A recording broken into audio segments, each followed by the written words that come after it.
Hello दोस्तों, नमः संस्कृताय, गुड आफ्टरनून। आप सभी का एमएस क्लासेस 1 में स्वागत है, अभिनंदन है। हम आज पढ़ेंगे जो कौटिल्य का अर्थशास्त्र है उसके बारे में। जो जो यूजीसी नेट और झारखंड के पीजीटी में निर्धारित सिलेबस है उसको आज हम पढ़ेंगे। इसमें सिलेबस में है कि इसमें प्रथम अधिकरण जो विनयाधिकारी अधिकरण है उसके प्रथम अधिकरण के जो प्रथम प्रकरण का जो सातवां प्रकरण का 11वां हमको पढ़ना है। तो उसमें पढ़ना है गुण पुरुषोत्पत्ति। गुण पुरुष की उत्पत्ति कैसे होती है। गुण पुरुष मतलब जो गुप्तचर है उसकी उत्पत्ति कैसे होती है। जो गुण पुरुष होते हैं, जो गुप्तचर होते हैं, उनके कितने भेद हैं, वह किस प्रकार से कार्य को करते हैं, उनको कैसे नियुक्त किया जाए, उनका कैसे पहचाने कि यह पुरुष कैसा है, उसका लक्षण क्या है। जैसे मुख्य रूप से तो गुप्तचर 5 ही हैं, लेकिन उसके और जो गुप्तचर हैं और गुप्तचर को बनाते हैं तो उसके कुल मिलाकर 9 अनेकों गुप्तचरों की नियुक्ति होती है। तो यहाँ पे जो अर्थशास्त्र में है, चाणक्य ने अनेकों कई प्रकार के गुप्तचर बताए हैं और उनकी नियुक्ति, उसके बारे में, उनके कार्यों के बारे में, किस प्रकार से वह समाज में रहते हुए अपने कार्यों को करे और समाज को पता भी न चले कि यह गुप्तचर है। तो चाणक्य ने अनेक प्रकार के गुप्तचर बनाए हैं। तो 5 तो इसमें मुख्य रूप से हैं, जो 5 है वह मुख्य रूप से हैं, और चार हैं जो अनेक तांत्रिक इत्यादि के भेष में रहते हैं, कुछ अलग टाइप में रहते हैं, तो उनको बताया गया है। तो दोस्तों आइए हम आज पढ़ते हैं चाणक्य की जो गुण नीति है, गुणोत्पत्ति है, जो गुप्तचर की उत्पत्ति है वह कैसे होती है। तो गुप्तचर के बारे में आज हम पढ़ेंगे।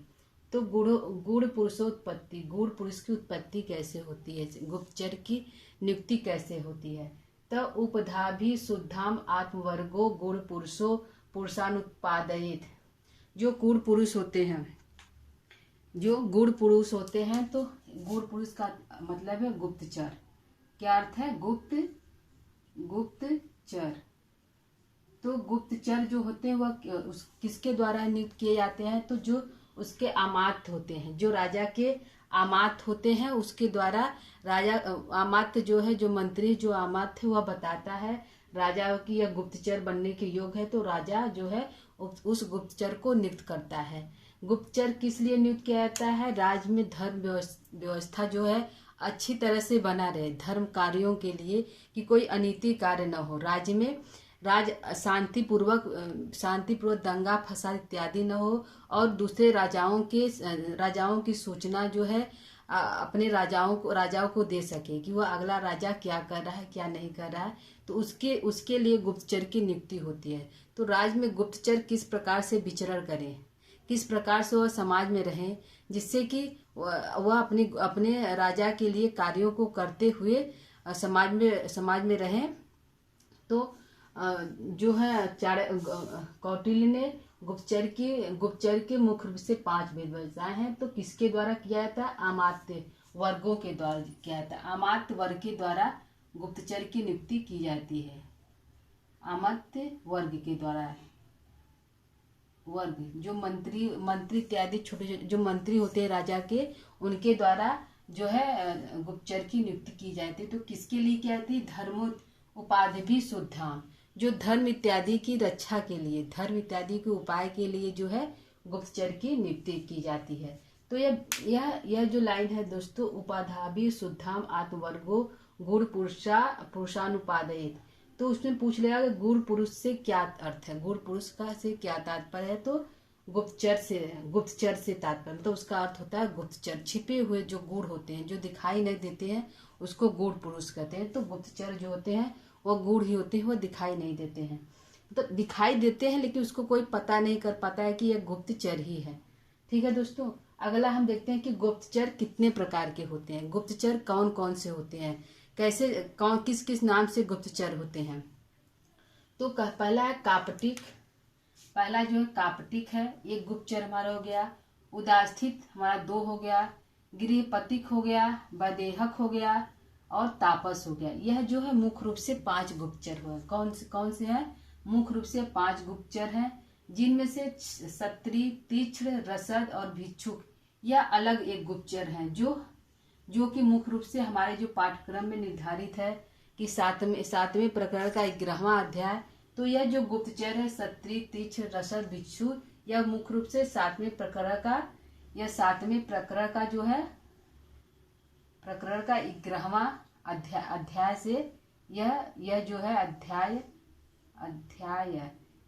से यह लिया गया है। जो सत्री तीक्ष्ण रसद भिक्षुक जो है, जो सातवें प्रकरण में जो गुप्तचर रूप से यह पाए जाते हैं। और ये कापटिक, उदास्थित, गृहपतिक, वैदिक और तापस है, यह जो हमारे छठवें प्रकरण का है, छठवें प्रकरण का। क्योंकि हम यहाँ गुप्तचर पढ़ रहे हैं, 10वां अध्याय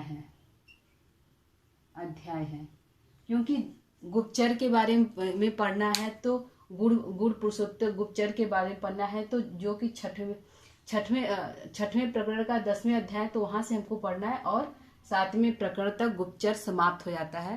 तो दोस्तों यह जो निर्धारित है, तो कापटिक, उदास्थित, गृहपतिक, वैदेहिक, तापस जो है मुख्य रूप से 5 ही गुप्तचर हैं। कितने हैं? मुख्य रूप से 5 गुप्तचर हैं। कौन कौन से मुख्य 5 गुप्तचर हैं? मुख्य रूप से 5 गुप्तचर हैं। 5 गुप्तचर हैं। कितने हैं दोस्तों? 5 गुप्तचर हैं। तो कौन कौन से मुख्य रूप से 5 गुप्तचर? हमारा पहला है कापटिक। कौन सा है? पहला है कापटिक। पहला हमारा कापटिक है। दूसरा हमारा उदास्थिक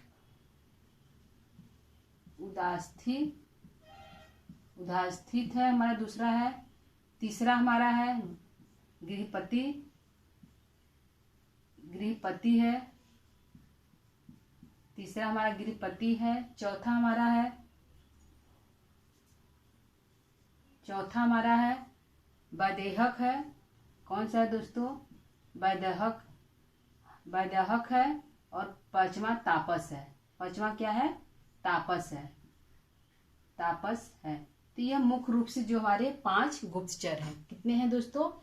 कापटिक, उदास्थित, गृहपति, वैदेहक और तापस। यह 5 प्रकार से हमारे मुख्य जो है गुप्तचर होते हैं। और सत्री, तीक्ष्ण, रसद, भिक्षुकी, यह भी गुप्तचर हैं। यह भी हमारे गुप्तचर हैं और इस प्रकरण में पाए जाते हैं। 7वें प्रकरण के 11वें अध्याय में यह जो गुप्तचर पाए जाते हैं। कौन से हैं अन्य गुप्तचर? ये हैं, तो एक हो गया, पहला हमारा हो गया सत्री एक गुप्तचर है। और तीक्ष्ण है,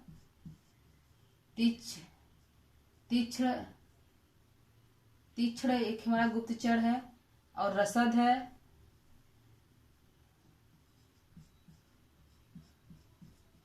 तीक्ष्ण है गुप्तचर, तीसरा रसद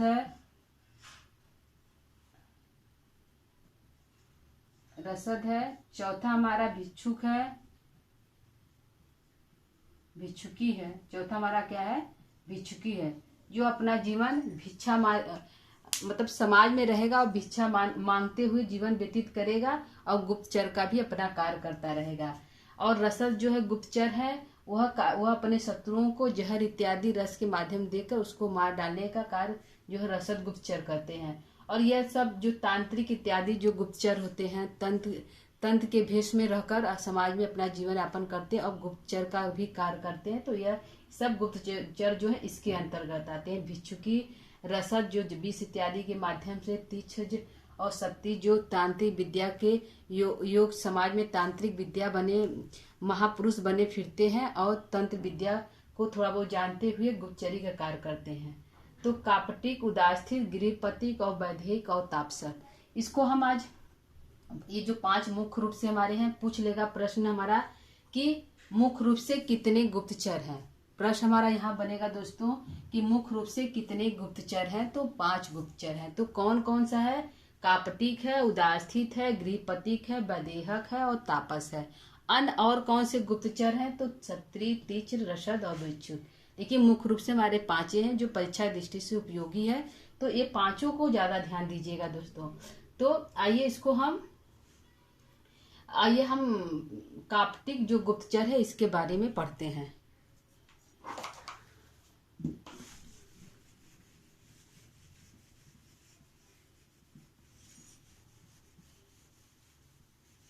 पहला हमारा गुप्तचर है कापटिक, तो उसका लक्षण भी होगा।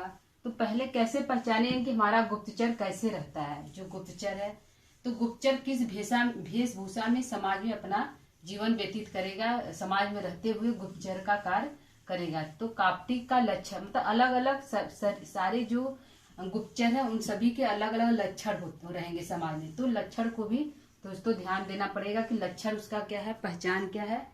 तो पहला हम पढ़ते हैं कापटिक। क्या है, पहला हमारा गुप्तचर है, ये हमारा गुप्तचर हो गया। गुप्तचर गुप्तचर हम पढ़ेंगे तो पहला हमारा है कापटिक। कापटिक कापटिक गुप्तचर है। तो इसका लक्षण क्या है, लक्षण होगा कैसे पहचानेंगे। तो लक्षण हम इसको जान लेते हैं, इसका लक्षण जान लेते हैं। इसका लक्षण हम जान लेते हैं कापटिक कैसे हम पहचानेंगे। तो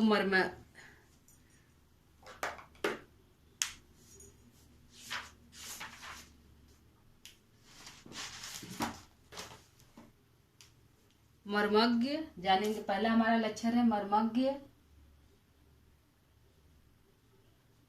मर्मज्ञ मर्मज्ञ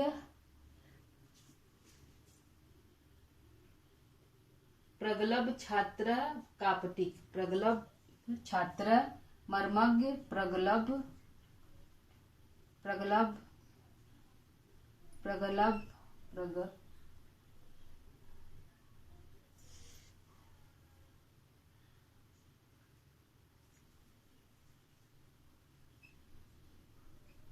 छात्र कापटिक, यह हमारा जो है लक्षण है।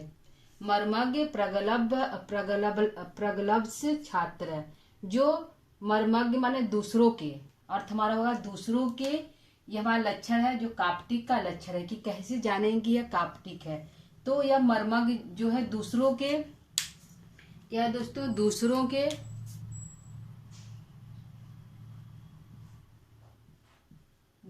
के मर्मज्ञ जो है दूसरों के छिपे हुए रहस्य को, दूसरों के छिपे हुए रहस्य को, जो मर्मज्ञ है दूसरों के रहस्यों को जानकर, जो मर्मज्ञ है दूसरों के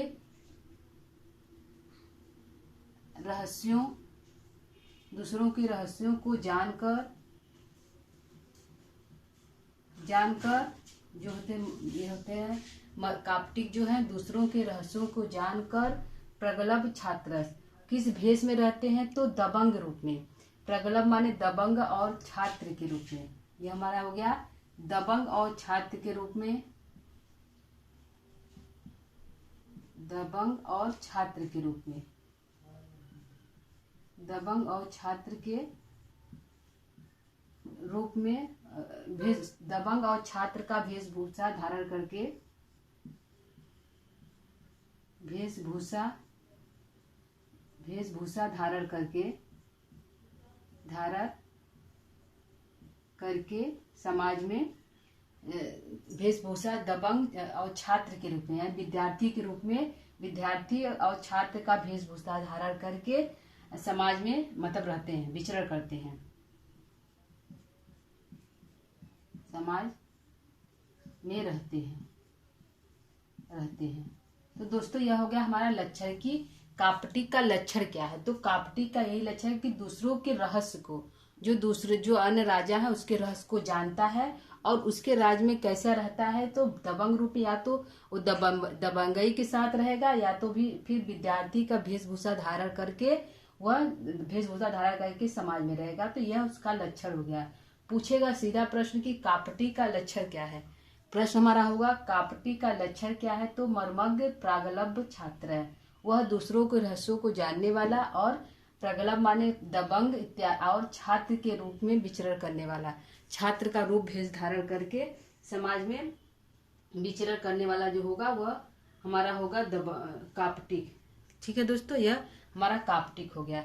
आइए देख लेते हैं कि कापटिक का कार्य क्या, वह कैसे क्या करेगा। वो कापटिक जो है क्या करेगा। तो ये हमारा लक्षण हो गया।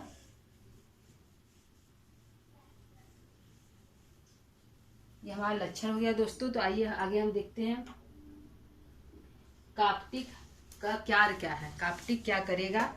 तो कापटिक का कार्य है कि तदर्थ मान मान मानभ्यासु उत्साह मंत्री बुब्र्यात, वह जो है अर्थ इत्यादि। इसका दोस्तों हम लिख लेते हैं।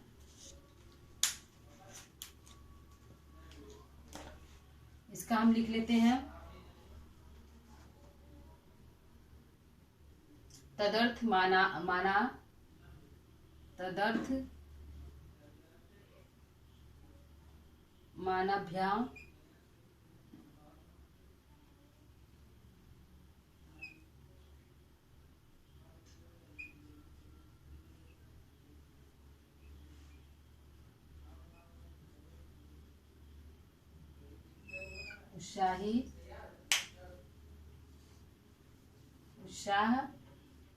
उत्साह मंत्री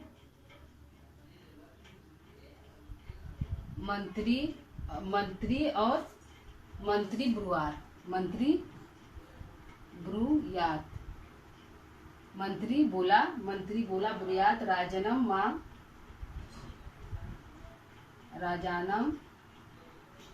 माम च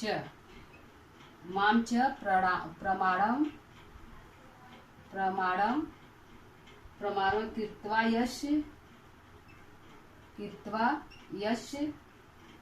कृत्वा यश यद कुशलम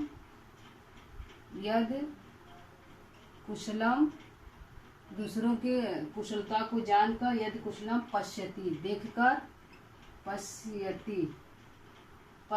देखकर,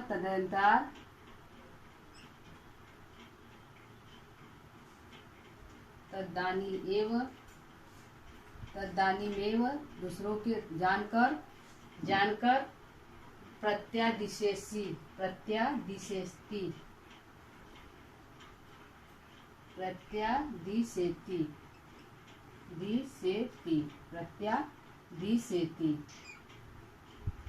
तो दोस्तों हमारा जो ये कापटिक है वह गुप्तचर कैसा, उसको कैसे किस लिए नियुक्त किया जाए, तो इसका तो ये लक्षण हुआ कि वह छात्र इत्यादि के भेष में धारण करके वह रहेगा, या दबंगई के साथ रहेगा, या तो छात्र का भेष धारण करके रहेगा। तो दूसरा हमारा है ये हमारा उसका ये लक्षण हो गया, कापटिक का पहचान हो गया। वह क्या कार्य करेगा, तो जो कापटिक है अर्थ और मान के द्वारा उस कापटिक को हम बहुत सारा धन देंगे और मान सम्मान देंगे, जिससे वो उसको उत्साहित कर देंगे। जो राजा लोग, जो मंत्री लोग होते हैं, जो उसके अमात्य होते हैं राजा के, तो वो जो उसके गुप्तचर का लक्षण है कि उस गुप्तचर को बहुत अधिक धन दिया जाएगा। तदर्थ माने धन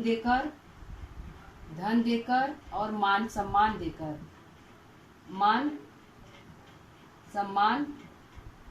सम्मान से उत्साहित करके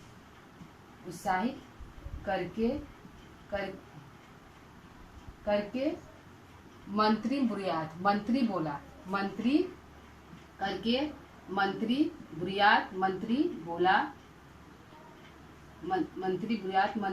बोला। तो क्या बोला मंत्री, क्या बोलता है दोस्तों, यही कि राजा नाम माम च प्रमाण, राजा और मुझको, माम माने मुझको, तुम प्रमाण मान सकते हो, तुम प्रमाण मानकर कृतवयश, जो कुछ भी इस समाज में अकुशल हो, जो कुछ भी यदि गलत हो रहा है समाज में, अकुशल माने जो कुछ भी यदि गलत हो रहा है, क्या हो रहा है, गलत हो रहा है, यदि गलत हो रहा है, अप्रिय हो रहा है, अकुशल माने अप्रिय, अकुशल हो रहा है, गलत हो रहा है देखकर, गलत होते हुए देखकर, पश्यति माने गलत होते देखकर, पश्यति माने देखकर, तदानी में तुरंत आकर, तदयांति में माने तुरंत आकर,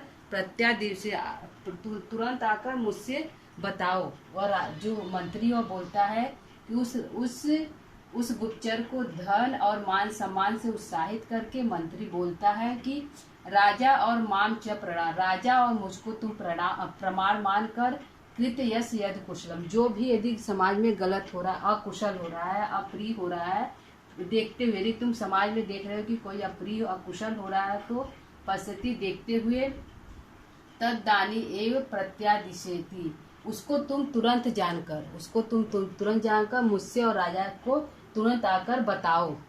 तुरंत आकर उससे मुझसे हम दोनों में से किसी एक से, मतलब दोनों से आकर या एक से आकर हम दोनों से बताओ। तो मंत्री जो है, यह जो है हमारा कापटी का लक्षण। एक गुप्तचर हमारा दोस्तों क्लियर हो गया कि कापटी का लक्षण क्या है। 5 गुप्तचर होते हैं जिसमें कापटी हम पढ़े हैं। तो कापटी का लक्षण क्या है, ठीक है दोस्तों।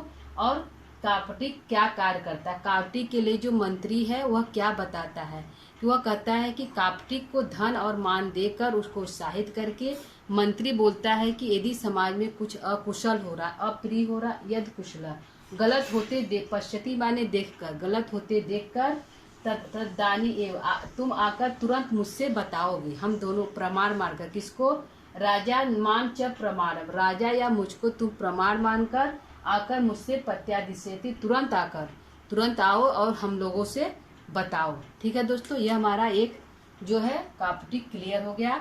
और कितने प्रकार होते हैं दोस्तों, तो आज हम इसको यहीं पर समाप्त करेंगे। जो एक आज हम जो है एक ही पढ़कर आज समाप्त करेंगे दोस्तों। तो आज हमारा क्लास कैसा लगा कमेंट करके जरूर बताइएगा। इसको देखिएगा, ये परीक्षा की दृष्टि से बहुत उपयोगी है।